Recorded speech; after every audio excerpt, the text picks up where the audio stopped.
you ever lift your head up from your phone, look around, and think to yourself, my God, everything is weird? Well, we do. A lot.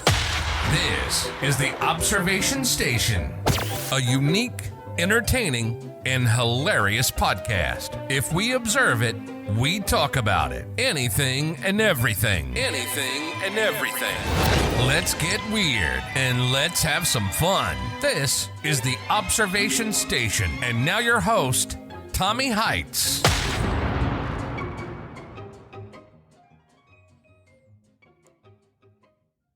Well, welcome back. So today is going to be a topic that is near and dear to my heart because the older I get, the more I implement it into my life.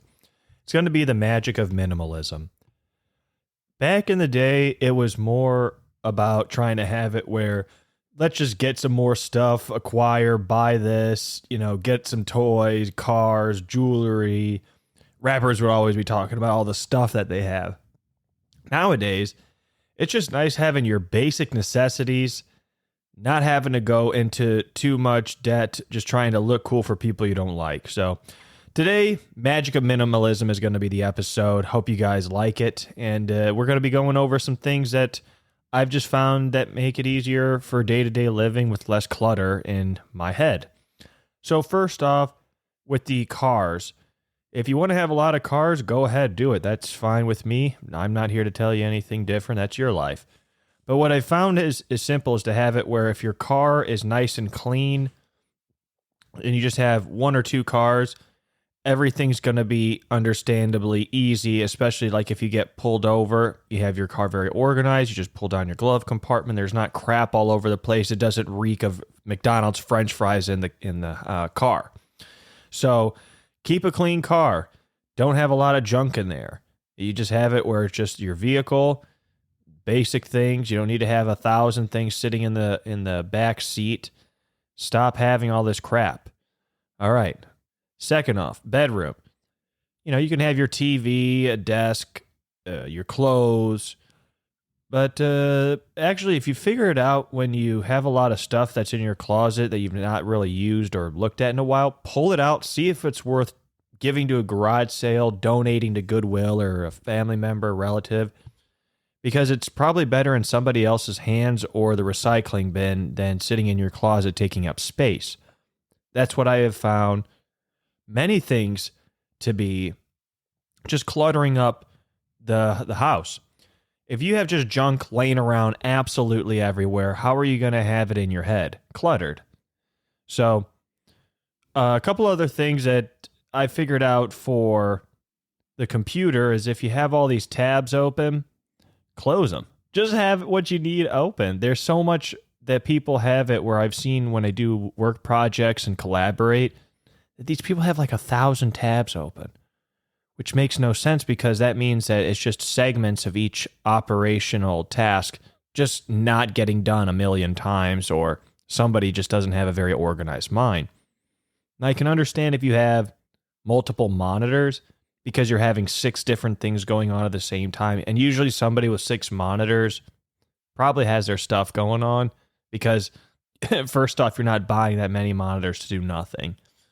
So if you're going to do it where you do work projects with people or do presentations online over a Zoom call, Google Meet, or whatever it is, don't have a million tabs open. Have it in full screen. Make it where it's easier just for people to look at what you're trying to show them. Especially with advertisements now. A lot of advertisements, especially Apple. That's why a lot of people like Apple products, is the minimalistic way of looking at stuff. If you have an Android phone and an Apple iPhone, the beauty of the iPhone to the general public is the simplicity of the apps. When you open up the phone, you see phone, email, text, XYZ. It's user-friendly.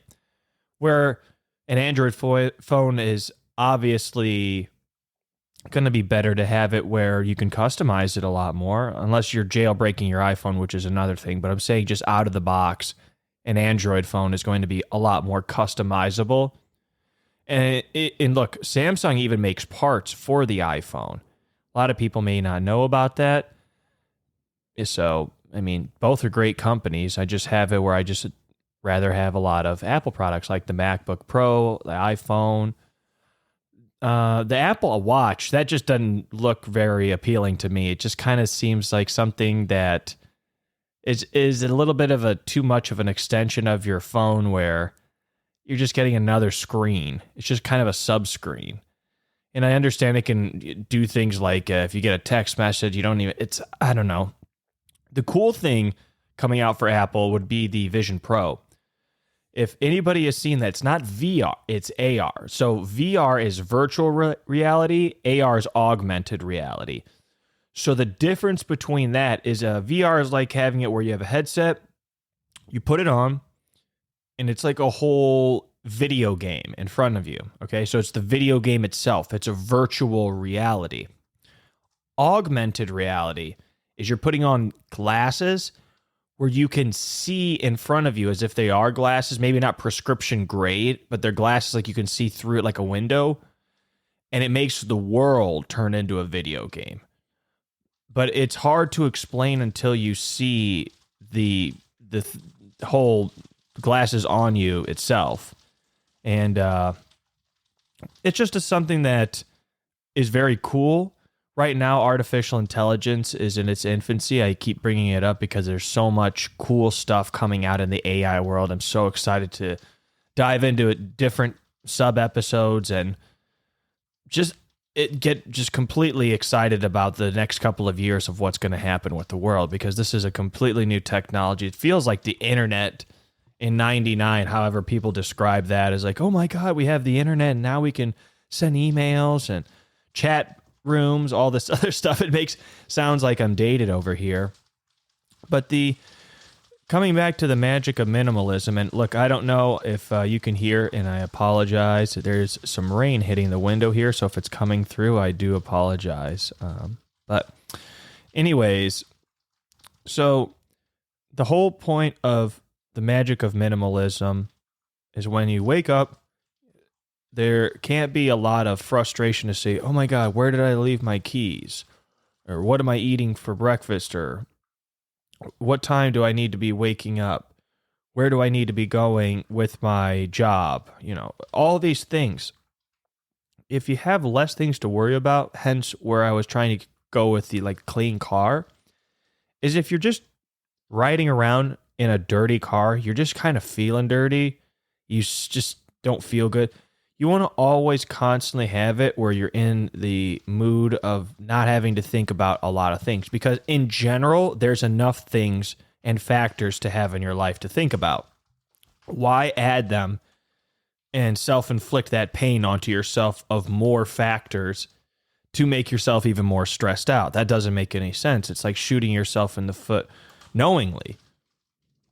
Those are things that if you start improving on, making it where, all right, look, if I don't have it right now where I want to get rid of this XYZ, look, I call it junk. One man's junk is another man's treasure. I understand. Though at some point, is this really something that you need in your life? Or is it taking up space in your house or whatever it is? Or your head? Less is more. That's what I'm starting to figure out. Less is more. Less.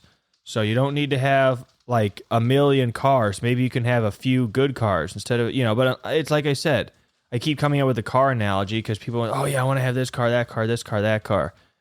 Maybe put your money in investments, because that car is not going to be an investment unless you're having it where you're going in car shows and you get paid to go with that vehicle. Then okay, that's smart.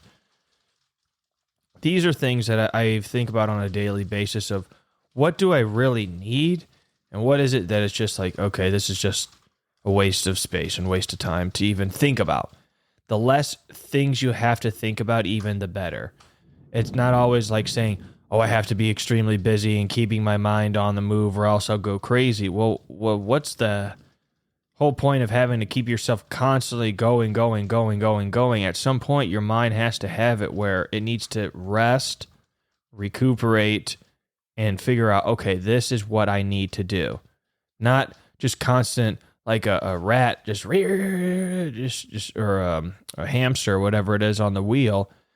Some point you have to sit on your kind of chair, take a couple deep breaths, calibrate, okay, what is the direction I'm moving in right now here, and say, hey, look, here's some other stuff I can get rid of. You might see something in the corner of your room or something sitting on a chair and say, look, I mean, I would just feel that much better if I just get rid of this stuff because it's just collecting dust. And it might not even feel like much, saying like, I've seen that crap there for a year or something sitting in that corner. Why is it going to change now? It's just the movement and accomplishment of having small things done where you're thinking, well, no one's telling me anything less. Who's telling me I can't do this? Who's telling me I can't, go to the gym, have it where I go out and clean my vehicle out and get a car wash. Oh man, my car looks clean. I got, a clean car. I'm feeling good. It came from the gym. Okay, well, now, I got a clean room. Got that stuff out the corner. Now I got a clean room. Well, hey, better hang up that laundry there that's been kind of just on that chair over in that corner over there. Okay, hanging up the laundry there. Got a clean both corners here. Feeling pretty good. Okay. Oh, now I can sit in that chair. Haven't been able to sit in that chair in a year and a half. This chair sucks. Better get rid of this chair. You know what I'm saying? Like you sit there like this chair is not even worth being in. Okay, whoa. Now I got a whole corner of the room that I have now free to just move around. Okay. Wow, I have a lot of space here to move around here. It's clean. Better get the floors clean. Okay, got a whole clean house. So these are things that just more and more that the small little things that happen. And then you wake up and like, oh my God, because you're so used to having just like kind of dirty stuff where it's like acceptable enough where no one's really saying anything, but deep down, you're like, I wish it was just kind of like a poof, it was clean or something. And now that you wake up, you're like, oh man, okay, yeah, that's kind of nice. Okay, now I can not slip on something or stub my toe on this, or you know what I'm saying? Because there's stuff all over the place. Okay, better get to the restroom. Okay, oh man, okay, now let me clean this whole restroom. Then you wake up, and then when you take a shower and brush your teeth, the mirror's clean, everything's organized, your toothpaste is organized. Things just start clicking in place. And then you have it where you go to the gym. It's like, whoa, okay, so feeling good. Well, better start eating better because I have a lot of junk food that's cluttering my pantry. Better have it where I eat less of the junk food and not necessarily more of the better food, but just better food in general, just having it where your diet is switched. It's not more of, it's a balanced diet. So from there, you have a understanding of saying, okay, now I'm even feeling better internally, externally, my vibe's better. So then when you go outside and talk to people, everybody's like, well, he seems like a good guy. I have no idea why more people don't try and make things better, especially in the United States. Everybody has the right to figure it out. We have the internet. Just look on YouTube. ChatGPT it. There's so many opportunities now to figure out what needs to be done. It's not just something that's overnight and poof.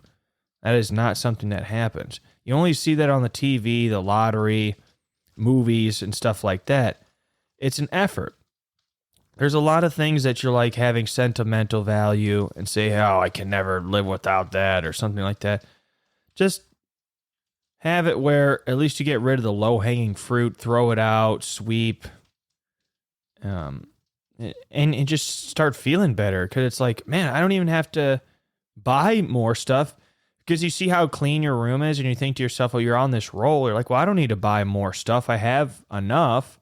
Because you see everything. It's not just like thrown in a clutter where sometimes where things are cluttered, you don't even see what you already have and you double buy something, especially if it's in your pantry. It's not very organized. You're like, oh my God, I bought twice of the same thing. Now this one might go bad. And just keep an organized system. It doesn't hurt anybody by being more organized. If you're tired, then get over it and just have it where get rid of stuff because you're going to be having more energy by the less stuff you have to take a look at. So just declutter, less commitment to stuff. Make things better for your life and for others around you, especially if they come to your house and you're like, oh man, this is a nice clean place. It smells great. Then you have it where people want to come over again. So, well, guys, with that being said, it's going to be a minimalistic episode, 15 minutes. Want to keep it short. I know I was saying, over and over again, but minimalism is something that I'm learning to start to grow into. So I'm in the journey along with anybody listening to this and willing to pursue a minimalistic lifestyle in certain aspects. You could be grandiose in some lifestyles, but just cutting down on certain things. So, all right, well, take it easy here. Next episode's going to be the impact of music in our life. So, all right, take it easy, guys. You've been listening to The Observation Station. We find everyday life and everyday situations hilarious. We hope you've enjoyed the show. We know we had a blast. Make sure to like, rate, and review. And be sure to tell a friend about the show. That would help too. See you next time on The Observation Station.